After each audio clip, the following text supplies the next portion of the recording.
So whenever you're ready to start, I just wanted to record because I would forget and remember halfway through. Yeah, go ahead. Okay. Oh, did I see a cat? Oh, my cat, yeah. Oh. There's a cat and a cat, yeah. Yeah.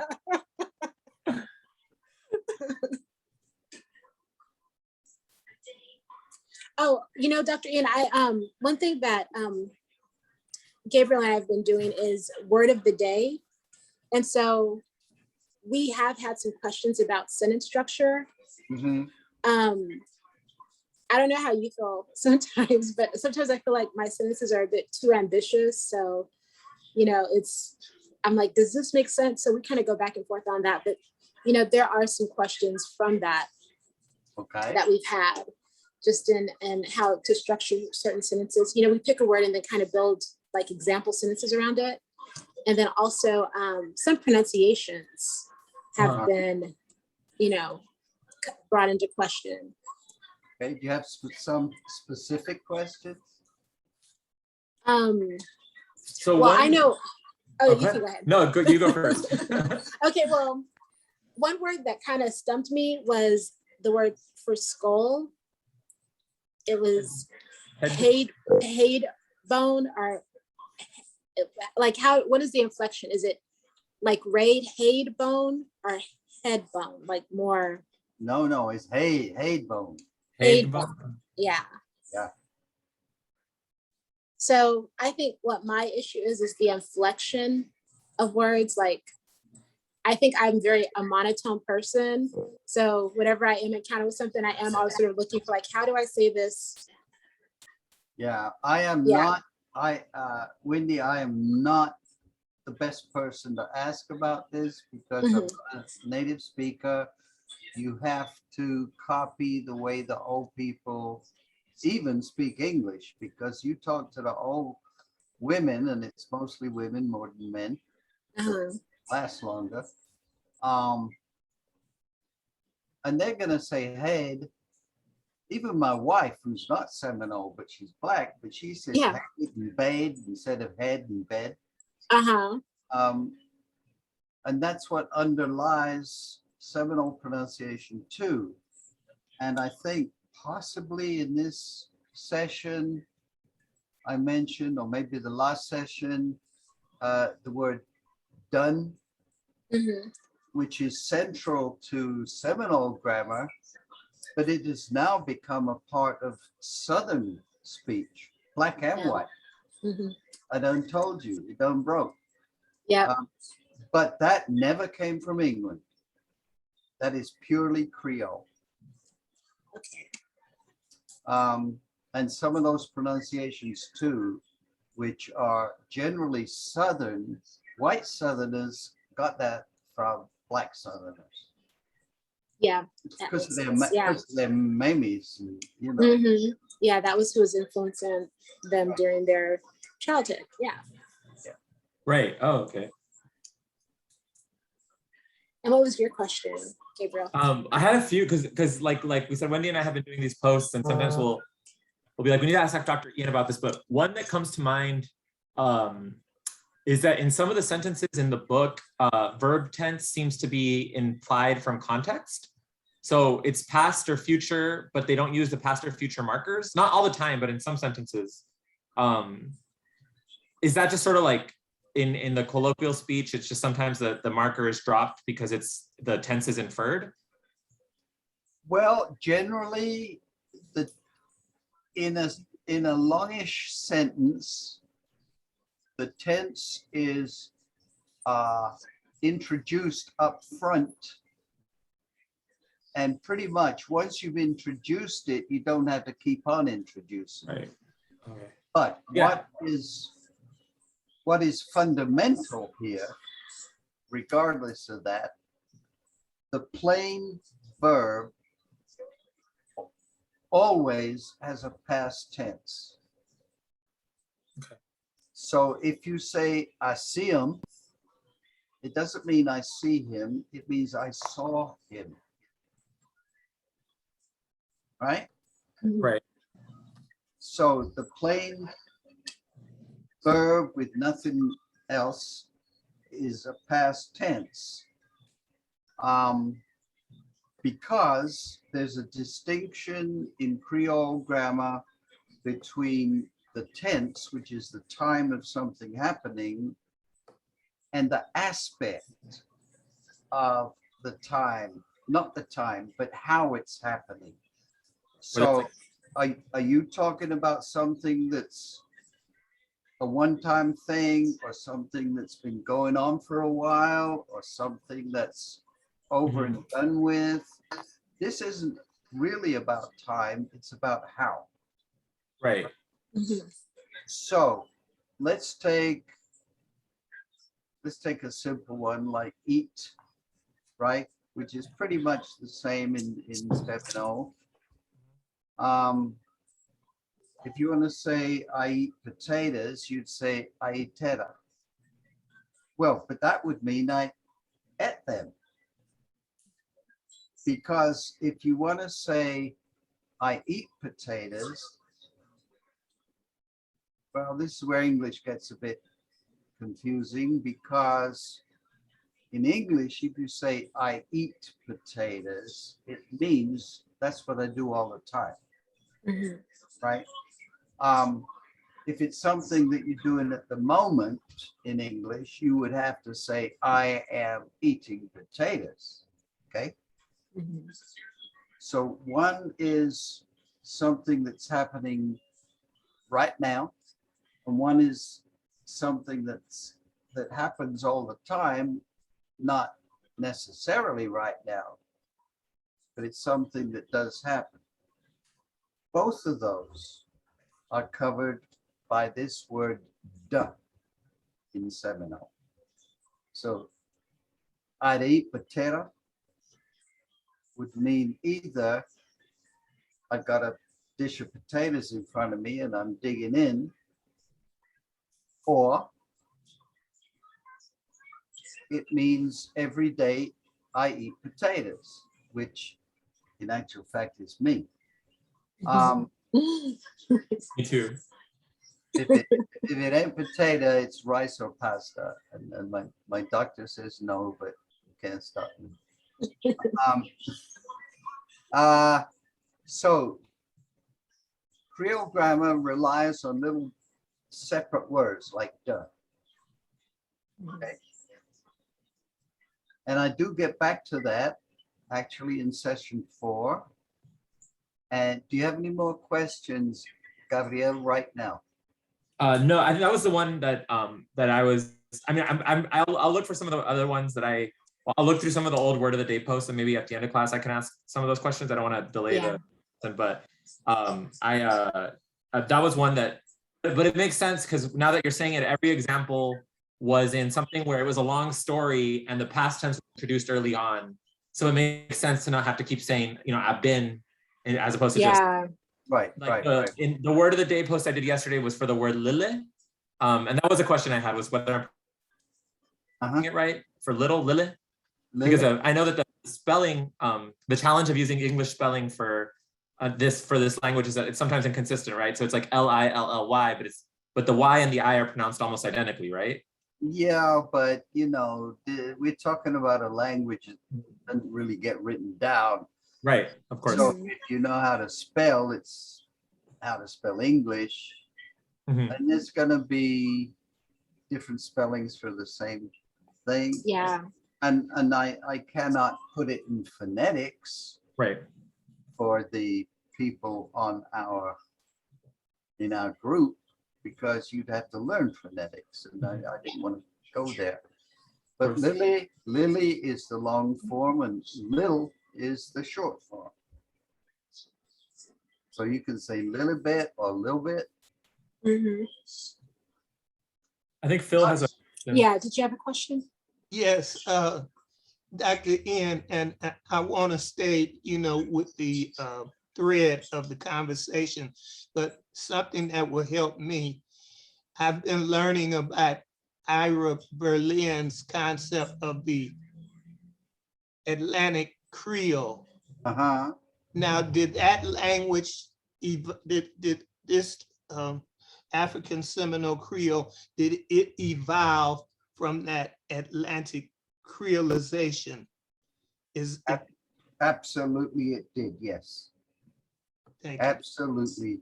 And you must have done got the printout of all the lessons to date. No, I haven't went over them, and Okay, I'm but, computer. Uh-huh. what I suggest you do at some point, not right now, but if you print them out and go through them, somewhere in there, I compare several Atlantic Creole sentences. Something like, I heard that the women didn't know, blah, blah, blah, blah, blah. Incredibly similar between Afro-Seminole, Gullah, West African Creole, South American Sranan, Jamaican, Cameroonian. It's practically identical, and yet they are separated by thousands and thousands of miles. And it is a tribute to the human brain that we've come up under those circumstances. And you have to understand how Creole languages happen. They happened out of desperation. Desperation.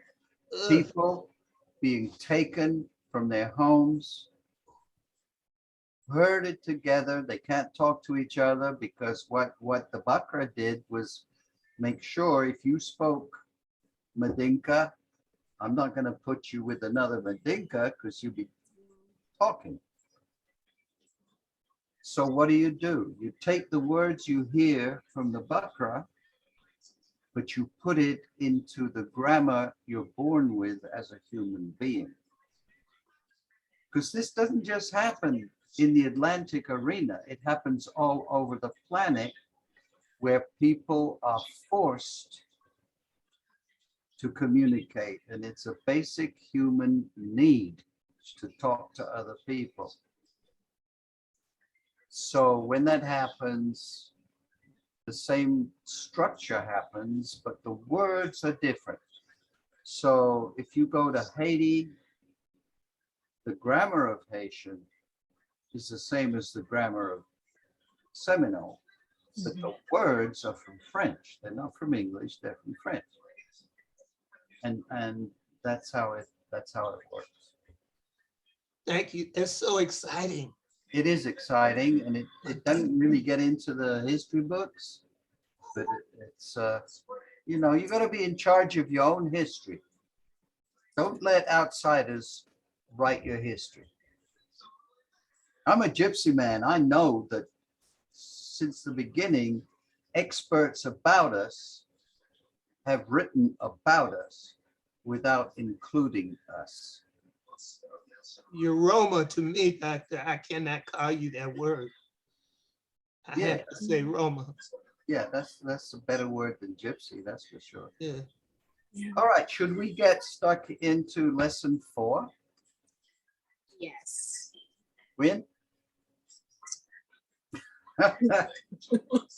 Okay, I'm looking on it's page 19 of the new printout, but it's just page 1 of session 4, which you should already have received a month ago.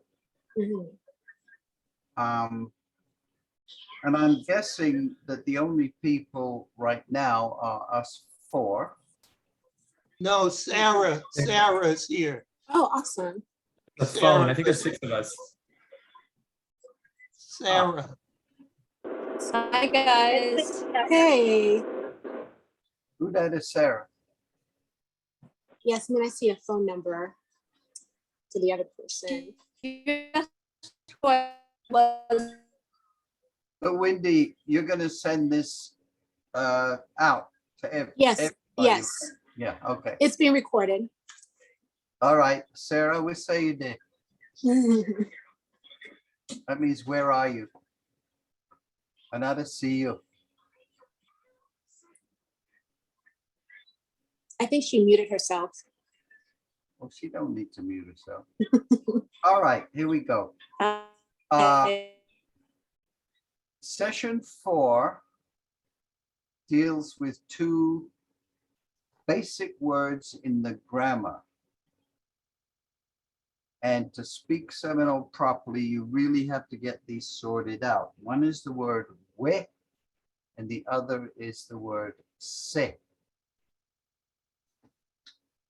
We, to start with, just put it where you would use the word that in such sentences: the book that I read, the man that I spoke to, the fish that I cooked, etc., etc. Just say we. And it goes after, no, it's better to think of it of what it goes before, which is a verb. Well, let me get this straight. It comes after a noun when you mean which or that. So think of those sentences I just gave you. The book that I read, that's a noun. The man that I know, the fish that I cooked, those are all nouns. So if you've got a noun plus that in English, then you're going to say we in Seminole. And that's across the board. Se is a little bit different. It also means that, but it comes after verbs, not nouns. And mostly those are verbs having to do with your mind, I know, I remember, etc. So if you wanted to say the story that I read,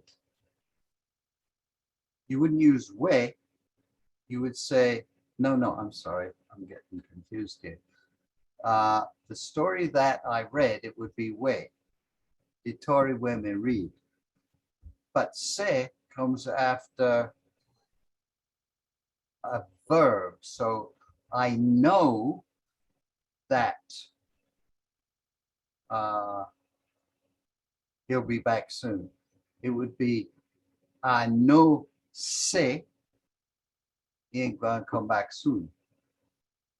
So after verbs, if you want to say, I remember that, I remember that it's her birthday, you'd say, I remember se day birthday. So the simplest rule is if there's a noun in front of it, it's way, and if there's a verb in front of it, it's se. It's a bit more complicated than that, but that's 99% gonna work. And let's look at the examples I gave. Let me read out the whole thing in case you don't have it in front of you. Where is where you would use that or which or who in sentences such as the fish that I cooked, the fish where I cooked. The book which I read yesterday was interesting. The book where I read este interesting. The girl who lives in Bracketville, there gal we live in Brackett. Now, notice it is a noun in front of everyone. Now, se means that, but it only comes after nouns and verbs and never nouns. And they all refer to attitudes such as think or know, remember, hear, believe, and so on, those kinds of words. I think se Seminole sound nice. I think that Seminole sounds nice. I know se Bombay, they day back home. I know that soon enough they're gonna be back. Abiyeri se Dabakra the thief. I heard that Bakra is a thief. Now believes a spirit dead. I don't believe that spirits exist. There are such things as spirits. Inatrudse Kalina Damichukla. It's not true that Carolina is my squeeze. Chukla, you can put it on your list of words, and it means sweetheart, male or female. I think, let me go to the next page because I think I made a comment on one of those sentences, Abierise daba credatif. Because da is that verb word that we're using now, but it has a separate meaning. It's a different da. It sounds like the same word, but it's a different da, which means be. So you could say, Abierise daba credatif. That would mean, I heard that bakra is stealing something when it's a verb word, the thief. But thief is also a noun meaning a thief. It doesn't just mean steal, it means a thief. So if it's a noun, then da is a be verb. And if you said, Abierise da bakra thief, that could also mean I heard that bakra is a thief. So you've got two possible interpretations of the same sentence. And it's easy, if that comes up, to fix that. But generally, the context of the discussion makes it clear which one you mean. But if you're not sure, if you think you're going to be misunderstood, you can just change the words a little bit. You could say, Abierise dabakra the thief man. Thief man is a thief as well as a thief is a thief. Or dabakra, the one thief. Remember, one means a as well as one. It's like Spanish, uno. It can be a or it can be one. All right, I did try in this session to add a bit of history, and this is important. It adds to the attitude towards Seminole. People have been told by teachers mainly that it's not a proper language, it has no history, you're just speaking English badly. That is such BS.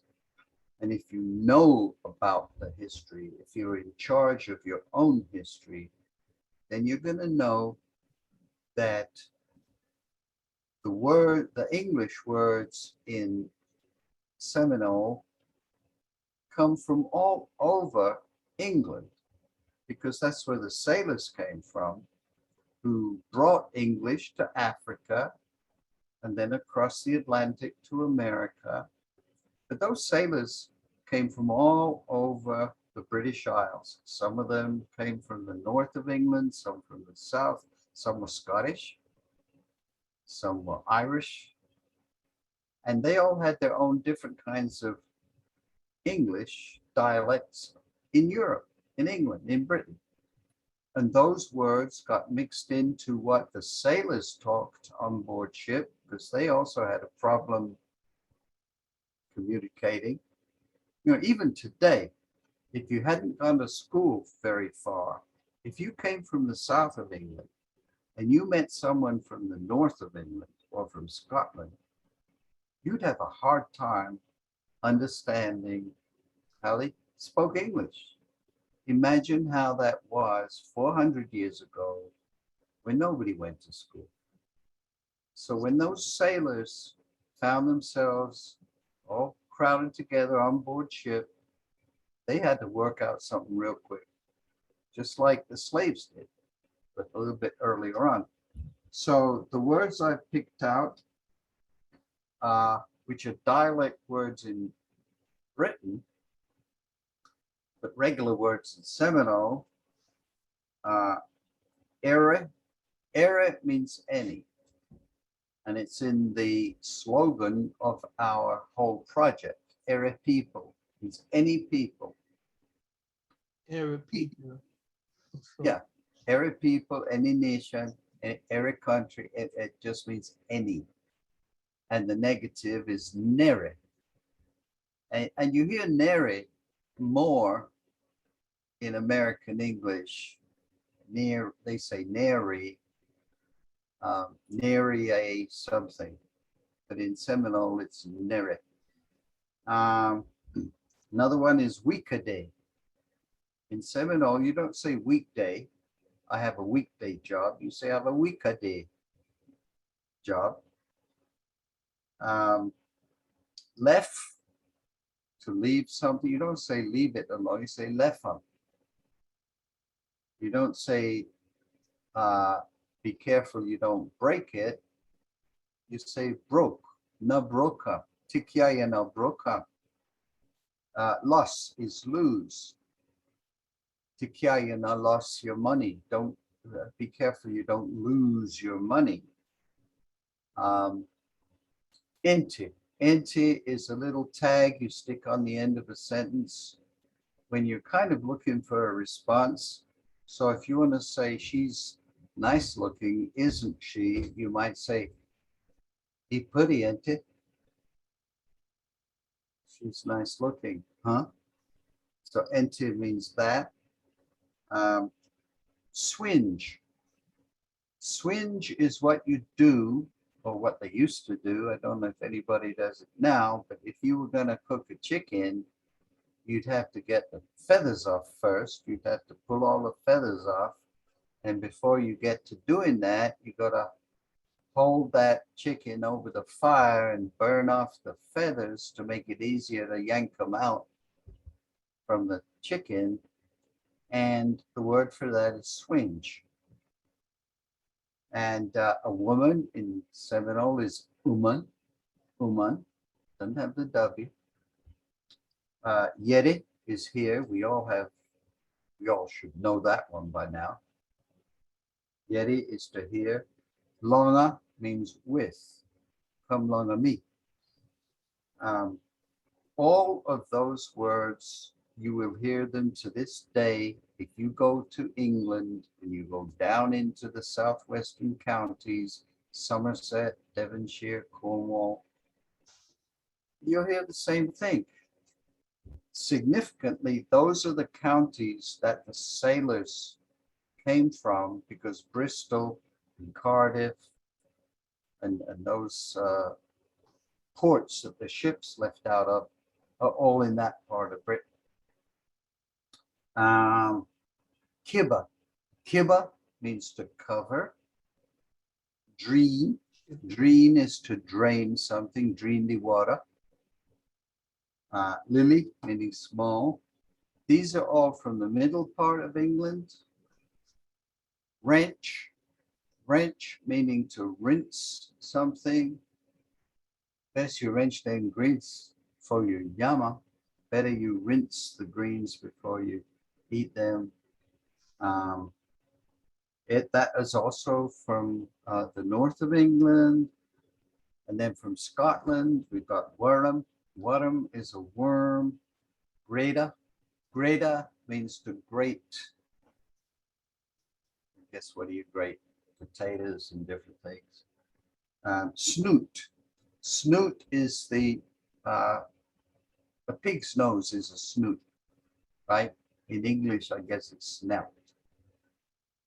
But do you know the English expression snooty, meaning stuck up? Because your snoot is up in the air. Bresh, bresh. It means to brush with a brush, but it can also mean out in the scrublands where there's just nothing really good growing, just a bunch of stuff is the brush. but those are from Scotland. So all of these words have a history, a legitimate history. And I hope that everybody is adding every one to a separate list of vocabulary words. And I made the point, I think, back a bit, that it's extremely easy to alphabetize these words. You can just type them in any old way, and then you go up to the top of your screen, and there's a deal where you can get all the A, B, C, all in alphabetical order, make it a whole lot easier to find these words. All right, the last little bit is the beginning of a text. We don't have much more grammar. A couple more lessons will deal with grammar, but what we're going to be doing from now on is going through stories, talking a little bit about history. I hope some more recipes. Nobody's kicked in with any recipes. Somebody should tell us the best way to make sufki, best way to do fry bread. So come on, everybody, Tatapon. jump in. So here is a story called the Two Tira and a Poon. And there's a little illustration to go with it. This is an old Creole story in Seminole. Here we go. One day, one old granny day, we said one in the child for go to the river for washi dari pan and food. All right, one day, a old granny was there who she sent one, and then the of is not there in Seminole, just one her little grandchildren, Gyalcha, to go to the river for washing dirty pan and food. Go to the river to wash her dirty pan and spoon, or dish and spoon. Time he come back, the gal realized say he been left the spoon behind, but he been too fair for safe. Okay. By the time that she, remember he, could be he or she or it, come back, the gal realized say, and there's that first example of say, meaning that. She realized that. He been left the spoon. She had left the spoon behind, but he been too fair for say. But she was too afraid to say to her grandmother that she left the spoon by the river. Evening come, and then sit down at the table for eat. The evening came, and is and has a couple of meanings. Here it means and, but remember it's also the word that means will. But here it means and. Then sit down the table. Now the means at, or at the table, for eat, to eat. So the evening came, and it was time to sit down to the table to eat. The old granny done ready for serve up the rice. The old granny done ready. She had already become ready to serve up the rice, to serve up the rice, but he can't find a big spoon. But she cannot find her big spoon. Now, here we've got can. And I deal with this, I think, in the next lesson. We'll deal with this in, I guess, December. So far, you know how to make negatives just by putting na in front of the verb. Ago, anago. But there are a couple of verbs that have their own separate negatives, and kin, meaning can, has its own negative, which is kya, meaning cannot. And here's that. So, your granny done ready for serve up the rice, but he can't find a big spoon. But she cannot find her big spoon. He not see him anyway. She did not see it anywhere. He said, yeah, enter. I been saying, Hannah, for go wash receiving spoon. And there's that enter. I mentioned it already a little while ago. Usually it goes on the end of a sentence, but you can stick it on the front. It's kind of a question word, isn't it? The fact that enter, I've been sent, Hannah, I sent you to go wash receiving spoon, to go and wash our serving spoon. We say did. Where is it? You left him at the river. You left it at the river. You best go bring him back before I whop you good. You better go and bring it back before I whop you good. That's the same. You gotta go back to the river, but you can't find the food. Some of this, I'm sure I don't need to translate. It should be obvious by now. The gal go back to the river, but he can't find the food. He terrified for go home, so he just to sit down next to the river to cry. He's scared to go home, so she just sits down by the river to cry, crying. Mumbai. Mumbai means soon. One old woman passed by, and he see him to cry. An old lady came by, and she saw him. I'm sorry.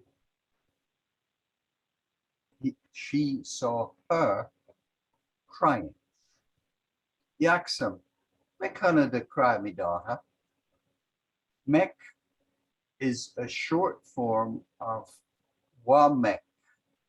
In other words, what makes it be the case that you are crying? Why are you crying? Make Hannah to cry, me daughter. The gal tell him, say, and there's that say. He lost one poon where he been pushed for wash, and he failed to go home without him.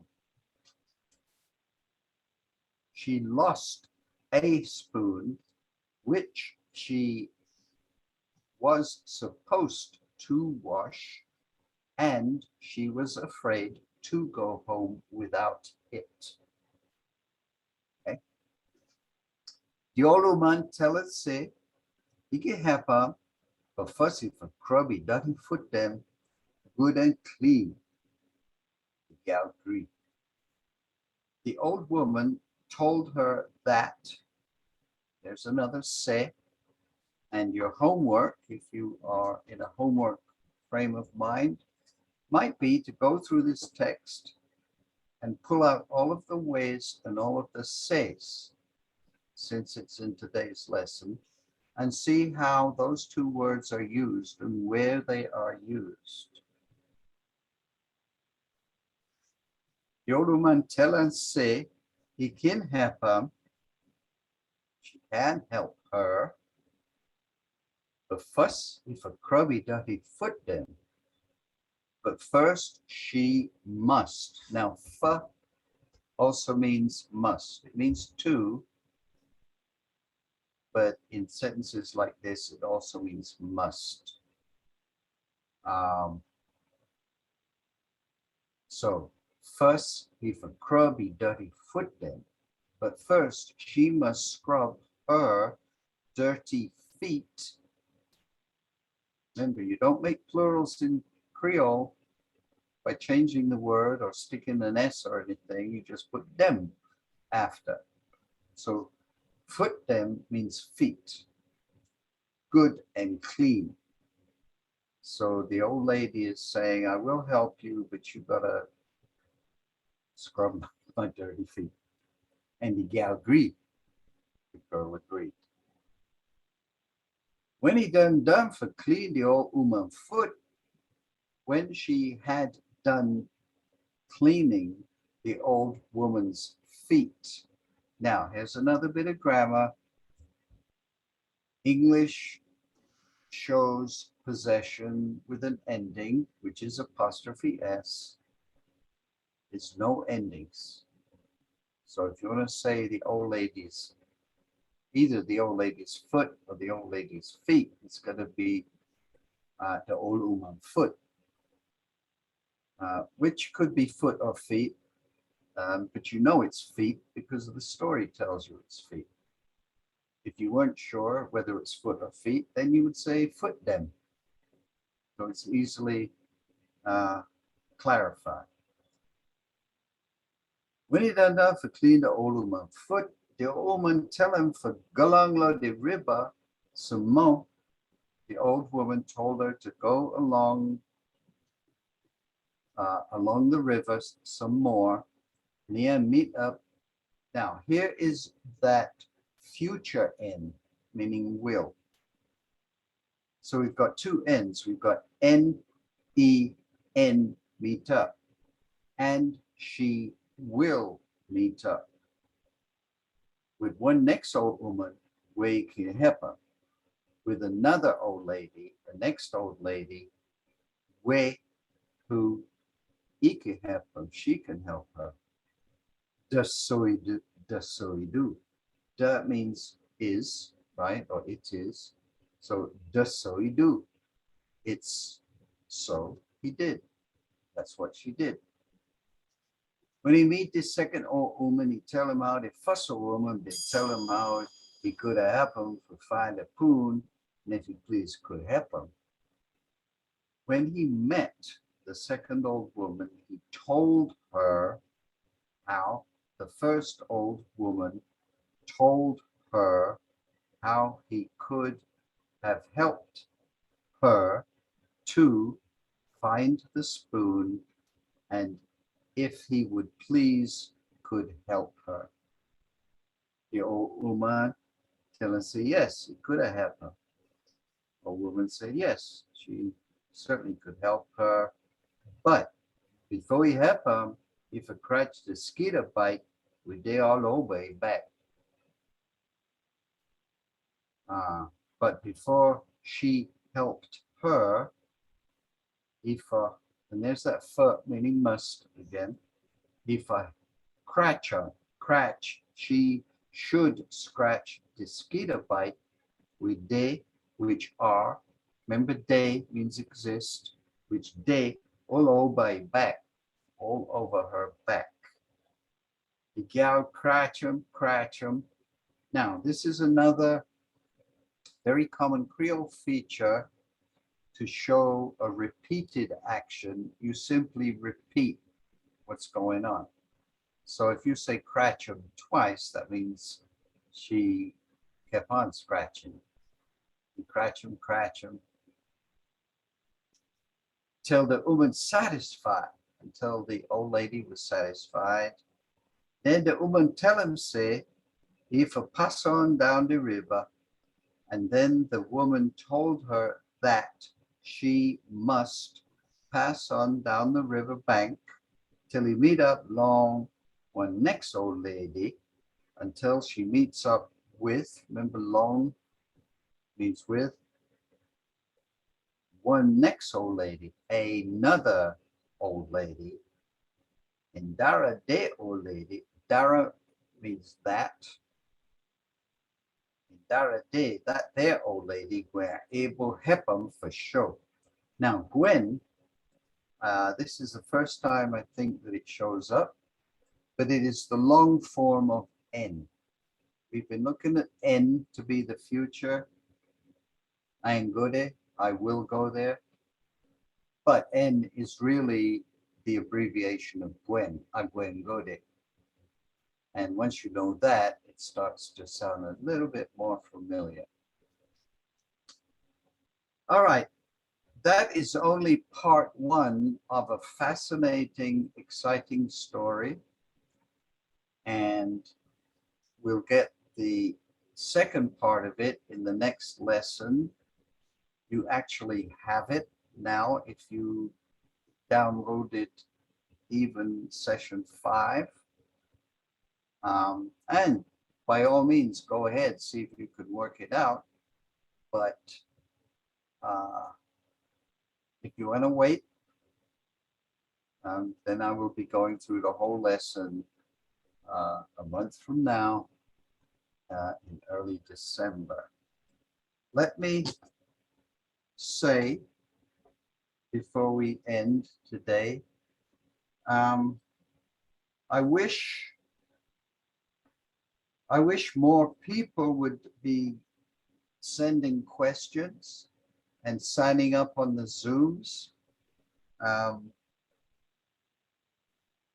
There surely are questions. You cannot all be understanding every single word out there. I hope you are making your own word lists. And I hope you're setting questions aside. And I hope you are trying to speak Seminole with other people. Someone in your house, someone on an email, someone on a FaceTime. But it really helps if you've got someone else to be doing it with. You can laugh at each other, correct each other. But if you don't do that, this lovely language will disappear. We don't want that to happen. All right. Any last comments from all of y'all? I had a quick question about like first person possession. Yeah. Can you use me or ma interchangeably? It depends how anglicized your speech is. Okay. I do really recommend that you try and speak as conservatively as you can. It's very easy to drift towards English. Mhm. So you could say mi brother, or you can say my brother, right? Now my brother sounds a whole lot closer to English. Well, it is English, my brother. But if you say mi brother, you're speaking Seminole. Because English speakers wouldn't say that. And this has repercussions in the classroom, because the more old-fashioned you keep your Creole, the less it is like English, and therefore the easier it is to keep the two separate.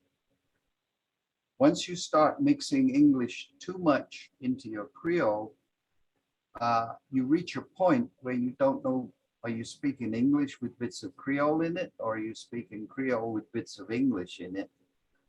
And that's something you really ought to avoid. You cannot stop it happening. It's natural, but you can make an effort. I see Amadou has joined us. Is he there? Maybe not. Yeah, he's. No, But I think I'm Phil and here. Sarah both have, Sorry. Phil and Sarah both have questions as well. Amadou, how you do? How you do? They do fine, sir. Yusuf. They try. Great going on these classes. Yeah, you been there for the whole session? No, I come late. Who saw you there? You down in the Caribbean? I did not Dallas. And next week I dey go. Oh, Kusha. Yes, sir. What you get for say? Yes. Oh, and hello, Mr. Masali. How do you pronounce the word G-Y-A-L? How do you pronounce that? Is it Gael or is it Gal? Yeah, I think it's Gal. Yeah. Yes. One syllable. I would say Gala. Yeah. You say it in one breath is how I try to remember it. Got it. Yeah. Okay, thank you. I Say have a with quick question. yeah, Yalik. Go ahead. So, I mean, this is less about grammar and it's just about an overall cultural question. How much of these stories are morality tales? Like, I know that you refer to them as old Creole stories, but it seems like a lot of them are more morality tales. Is that accurate? Well, yes, Sarah. Stories are one way of teaching morality, especially in societies that don't have little books that record, tell you how to behave. Um, and one way to pass on behavior and attitudes is with stories and also with proverbs. There's a proverb, I was just looking at this before we came on today. It's not a proverb so much as a saying, but every single Creole has the same proverb. And I'll say it in English, and it would be quite easy to put it into Seminole. But the baby pig asks its mother, how come your snout is so long? And the mother tells the baby, just wait a little bit, you'll find out soon enough. The answer being, or the understanding being, because you're a pig and you're going to be sticking your nose into mud and dirt, and just accept the fact that you're a pig. But every Creole, from Africa to South America to the West Indies, has exactly the same story. But what it does is, in a kind of roundabout way, tell you to know your place. You're a pig, you'll never be anything more than a pig. There's another one in Creole which says, before you can sit down with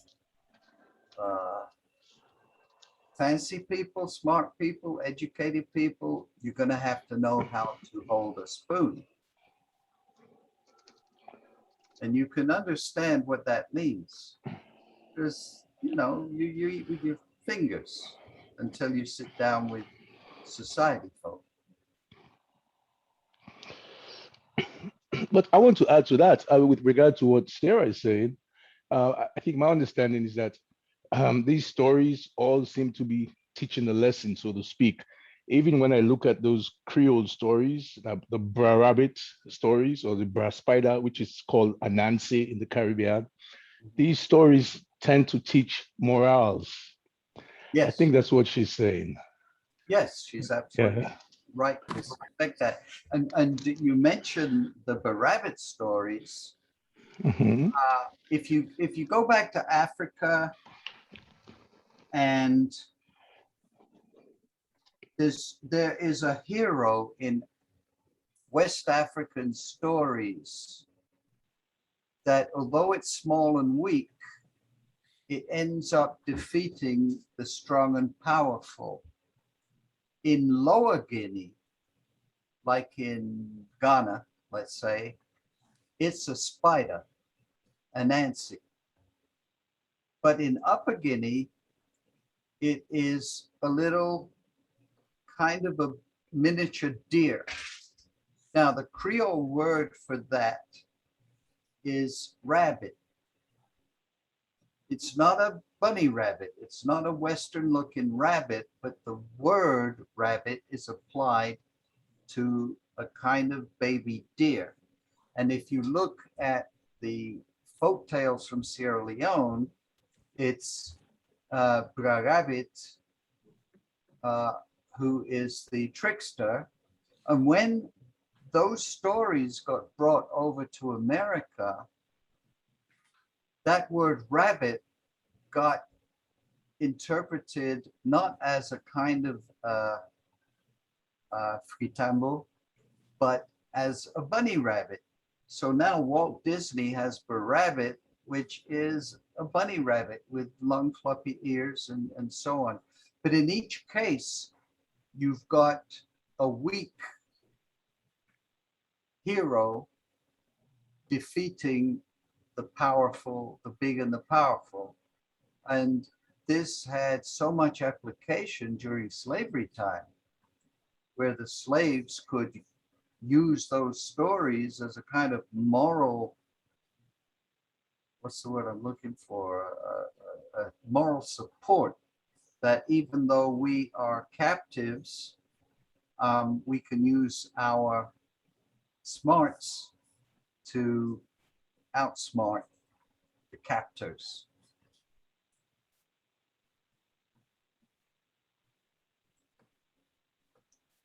Yeah, fix. Yes, Dr. Hancock, in all your years of experience, is what we're seeing now with the dominant culture going against cultural history. Will this prevail? Have you seen this come and go, or will this prevail? The critical race, what they call it, against that being taught. The parents not wanting their children to be exposed to history of, I hope this is not too far off base, but. I don't know what to tell you. It's very distressing. And it really comes down to the family, what parents want and believe is best for their children. We are going through a crisis in my community, in the Romani community, because the children are not learning the language. And once you lose the language, you start to lose the culture as well. And in the case of the Black Seminoles, you lose the language, which is already being lost, and we're trying hard to stop that happening. But at the same time, you're losing the culture as well. And there are so many things associated with the language having to do, for example, with cures, herbal cures. And if you lose that, what are you left with? You're just state race. There's nothing to make you distinctive from any other African American. So what is necessary is to tell the children that what they have inherited, but have the choice or not to embrace, it has a lot to do with how they see themselves. Do they care? Do they care that they are not just simply African Americans, but they are in fact Afro-Seminoles, which is a very different thing. And if you go to Louisiana, now years ago when I was teaching, and Black students would come up to me in my classes and they would say, I am not African American, I'm a Louisiana Creole. Now, if they didn't tell you that, you wouldn't automatically know that just by looking at them, because they looked, for the most part, like any other African American. But for them, it was very, very important that they saw themselves as some separate ethnicity from other Black Americans. They were Creoles. And I think that's a good thing. I don't condone separation. I think Uh, Integration is good. I don't think assimilation is good. Assimilation means you lose what you are.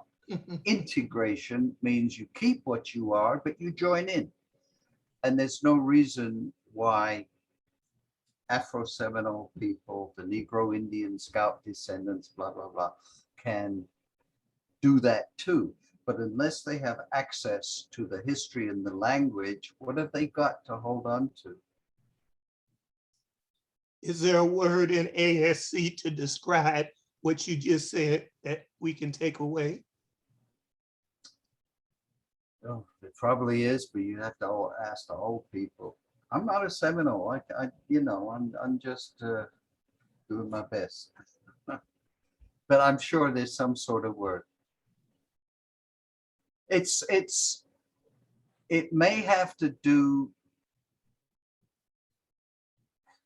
Once again, I keep mentioning my own people, but that's why I'm so involved with y'all. Our identity is not what we are so much as what we are not, right? So anybody who is not Roma is a Gajo. So that means, what are you? Well, I'm not a Gajo.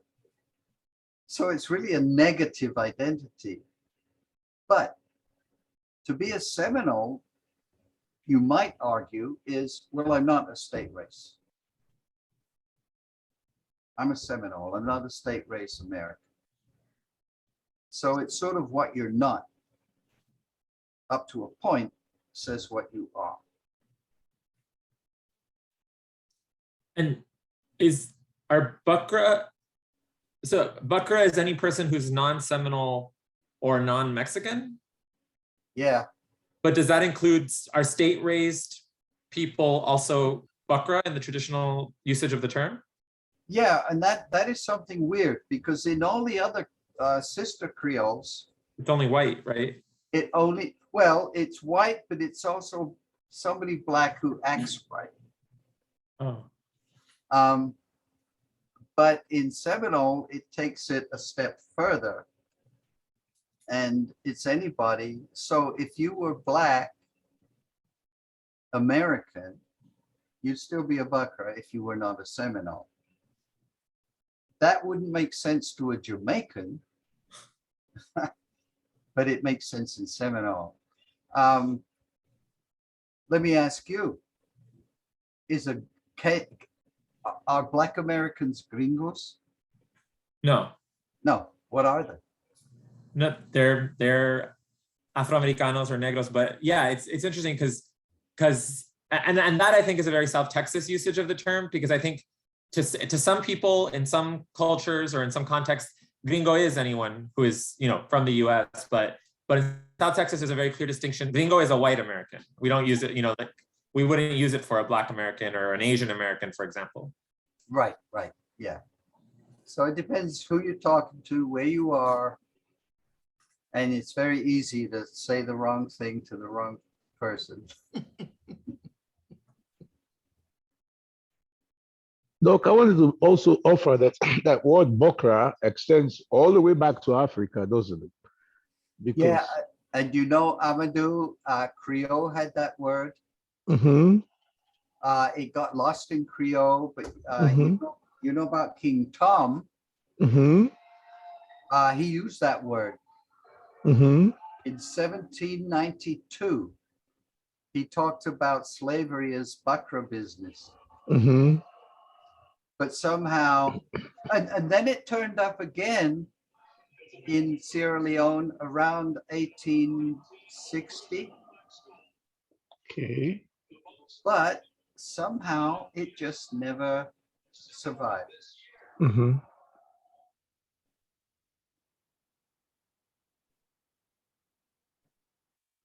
Interesting.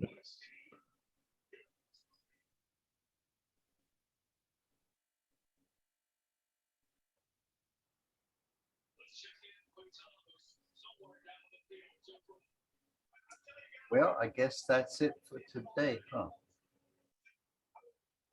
Okay. Thank Ian, you this is guys so much. Thank you, Sarah. And I wanted to, Thank you both, and nice to meet everybody. Nice to meet you, Phil. Yeah, thank you. Thank you, Pix. Thank you, everybody. The stalwart few. We'll see you a month from now. Thank you, Yes. Dr. Ian. Thank you. Thank you. Bye-bye. Bye. Bye-bye. Bye-bye. Bye-bye.